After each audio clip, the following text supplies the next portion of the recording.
The Palestinian people have endured over 5 decades of Israeli occupation. That is the longest belligerent occupation on the face of the earth. Their land is being colonised in the West Bank by illegal Israeli settlements, and Gaza is under a perpetual siege. This is not just occupation, siege, and colonisation. This is, as Human Rights Watch recently correctly described it, apartheid.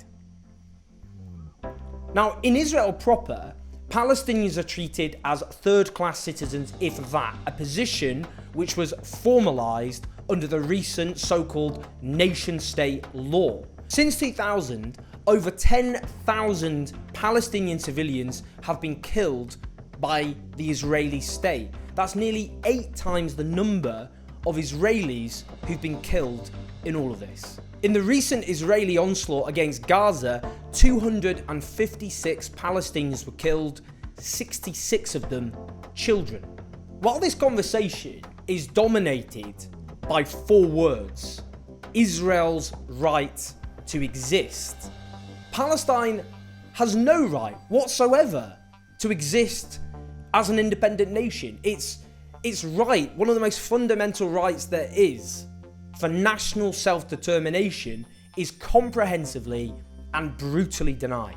These gruesome facts underline why it is so grotesque, so wrong-headed, so deceitful to describe this as a conflict, as though Mike Tyson punching a toddler could be described as a conflict. This is a military superpower armed and backed by the West, which is occupying and oppressing and subjugating a people denied their right to exist, a collection often of refugee camps with no ability whatsoever to defend themselves given what they're up against. It's why the Israeli state not only thinks but knows that it can get away with practically anything. They can kill Palestinians en masse, including last month Dr. Ayman Abu al-Ouf, who was the head of internal medicine in Gaza's main hospital, along with 12 members of his extended family. It's why they know they can get away with expanding their illegal settlements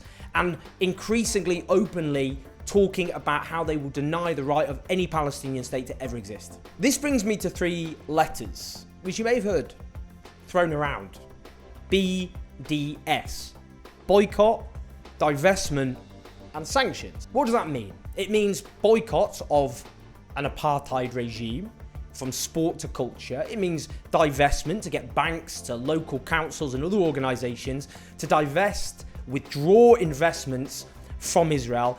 And it means sanctions, such as banning business with illegal settlements or the sale of arms to Israel.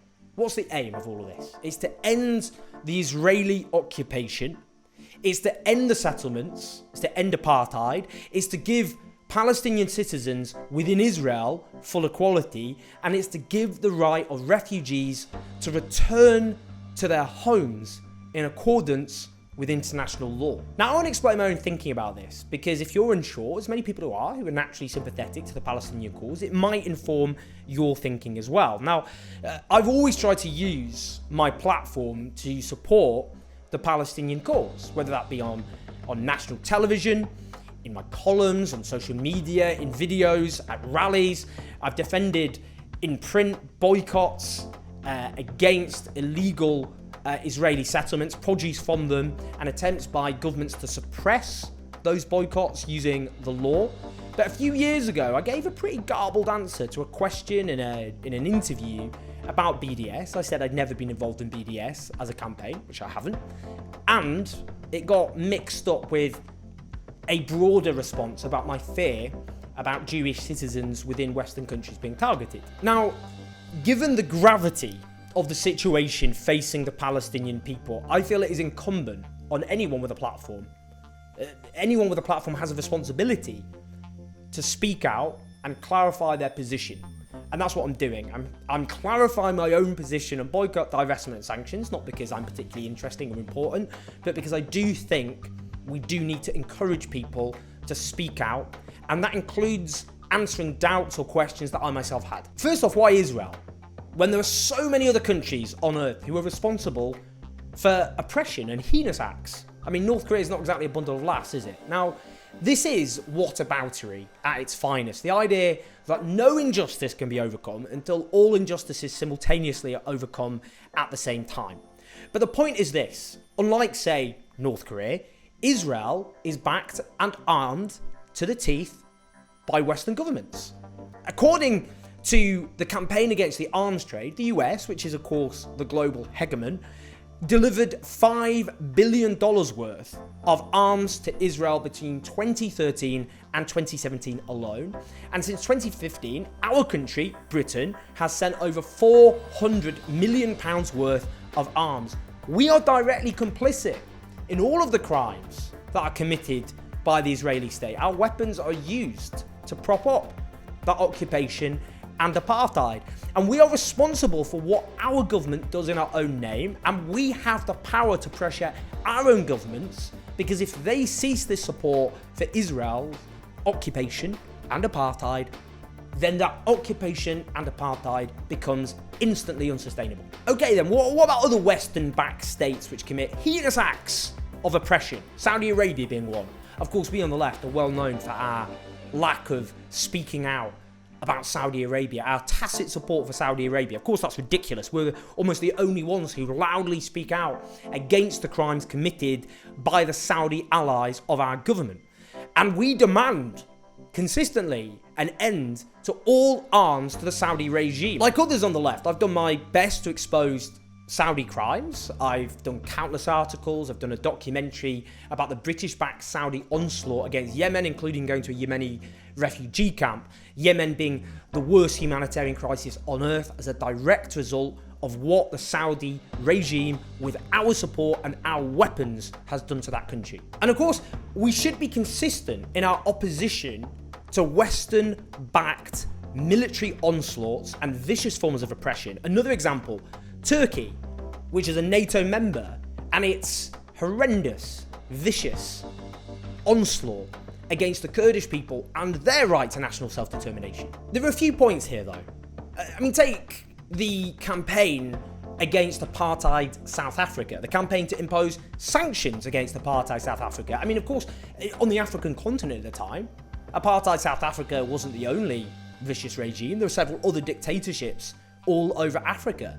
And if someone were to make the argument, which they did actually at the time, that, well, why not have these demands, an international campaign against these dictatorships, we would all rightly, well, anyone who is sensible and has any sense of justice, see that as a cynical attempt to deflect attention away from apartheid South Africa and away from the specific brutality and evil of regimes which are based on racial supremacy. No wonder today the African National Congress is amongst those who support the BDS movement.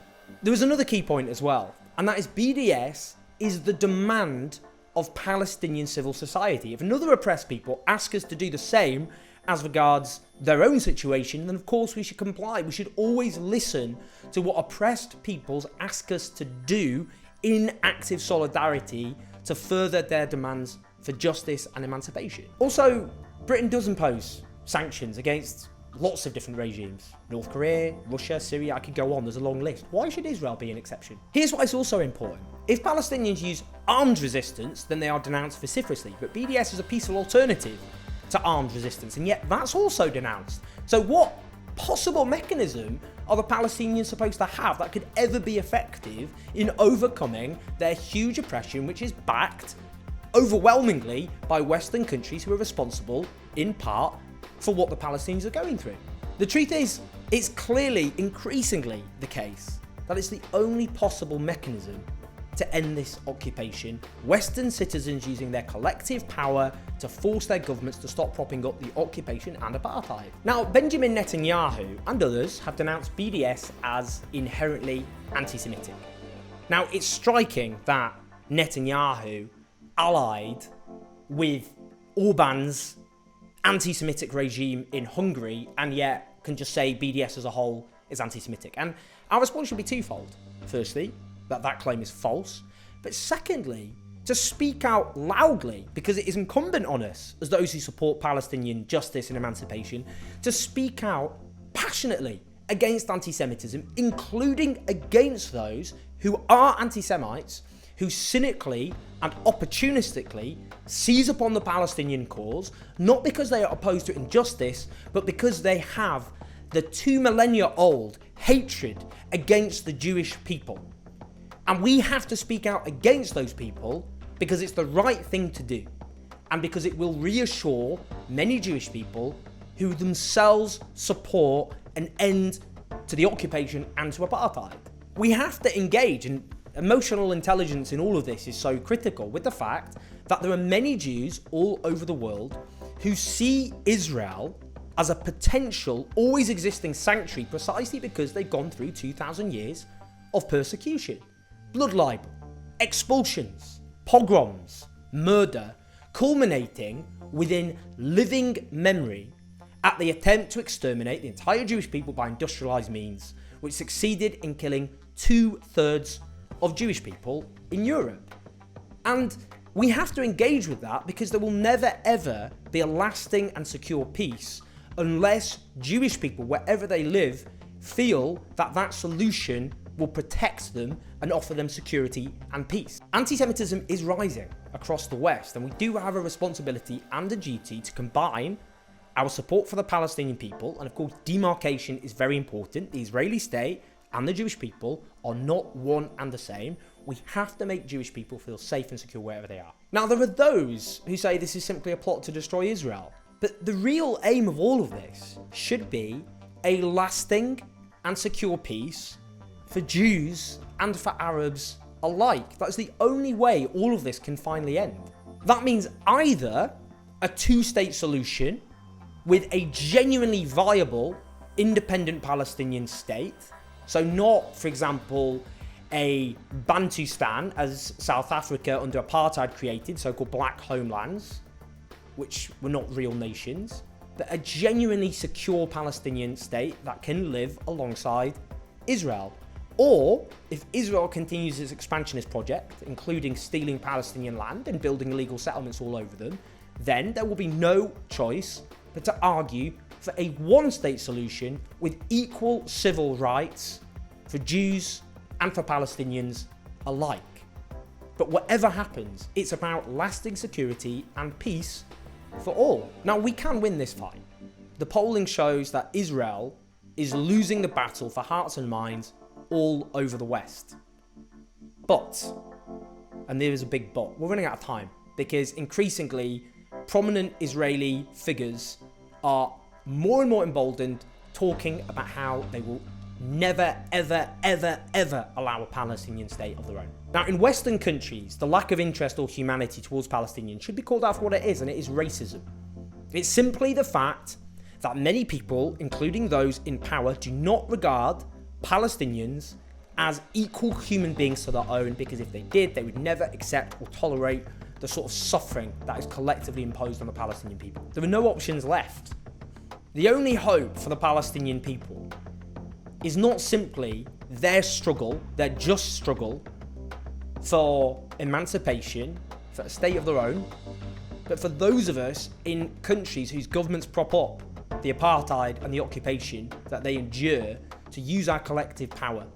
And that, for me, is a very, very simple question to answer, which is we must support boycott, divestment and sanctions, because that's the only thing we have left in order to build pressure for a just and secure peace for Arabs and Jews alike. The Palestinians deserve our solidarity, and we must give it. And that's why I'm supporting BDS.